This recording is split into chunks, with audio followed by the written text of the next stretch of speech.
Mesa, kali ini saya akan share buku ini.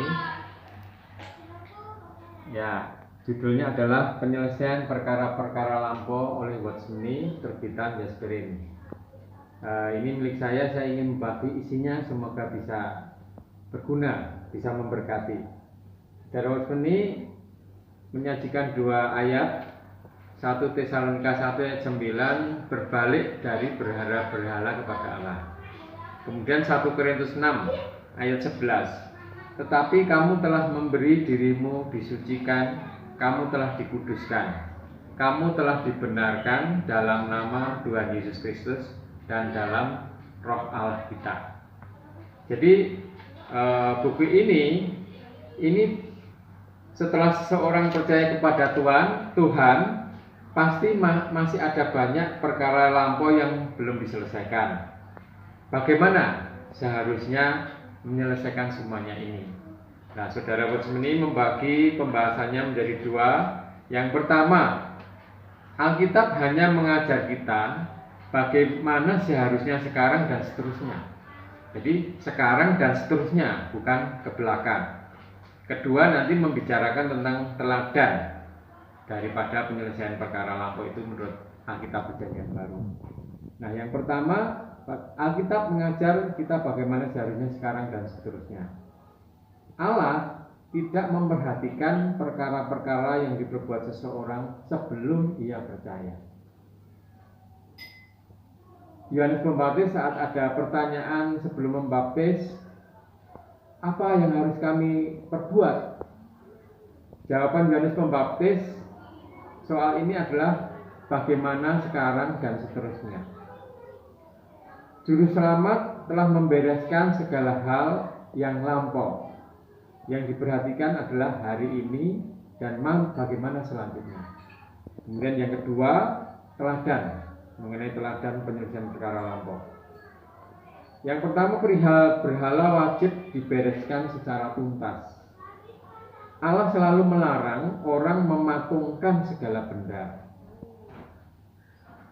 Apabila benda itu dipatungkan, dianggap sebagai satu benda yang hidup. Kemudian kita tidak perlu menyelidiki bagaimana cara orang kafir itu beribadah. Tidak perlu menyelidiki agama-agama bagaimana mereka beribadah.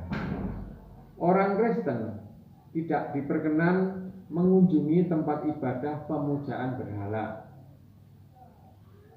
Yohanes pesan kepada di dalam firman-Nya, anak-anakku, jauhkanlah dirimu dari segala berhala. Jauhkan berarti jangan menghampiri. Mazmur 16 ayat 4 juga tidak akan menyebut nama mereka di bibirku. Jadi hal yang takhayul, kekhawatiran nasib, tanda-tanda, ucapan-ucapan pantangan ini, pantangan itu, ramalan, semuanya harus dibuang. Kemudian benda-benda yang tidak wajar harus dibereskan.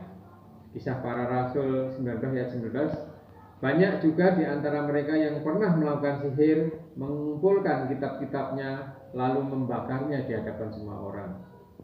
Kemudian di kitab Imamat 13 dan 14 ada satu contoh, yaitu baju orang yang berpenyakit kusta, yang itu kalau sudah sembuh dan dia tidak bisa dicuci, dibersihkan, itu harus dibakar.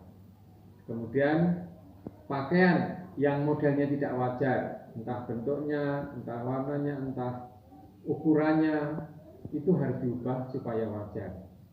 Kemudian hal yang ketiga, teladannya adalah yang merugikan orang harus mengganti rugi. Lukas 19 ayat 8, Sakius berdiri dan berkata kepada Tuhan, Tuhan, lihatlah, setengah dari milikku akan kuberikan kepada orang miskin, dan sekiranya ada sesuatu yang kuperas dari seseorang, akan kukembalikan 4 kali lipat. Perbuatan Sakius ini bukan menurut ajaran, tapi gerakan dari Roh Kudus yang diterimanya.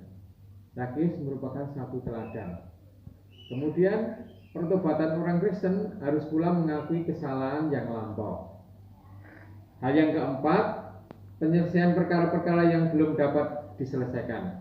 Matius 8 ayat 22 mengatakan, tetapi Yesus berkata kepadanya, ikutlah aku dan biarlah orang-orang mati menguburkan orang-orang mati mereka. Jadi orang-orang mati yang disebut pertama adalah orang-orang dunia di hadapan Allah. Semuanya dianggap sebagai orang mati. Namun ini bukan anjuran untuk tidak mengurusi orang perkabungan ayahnya.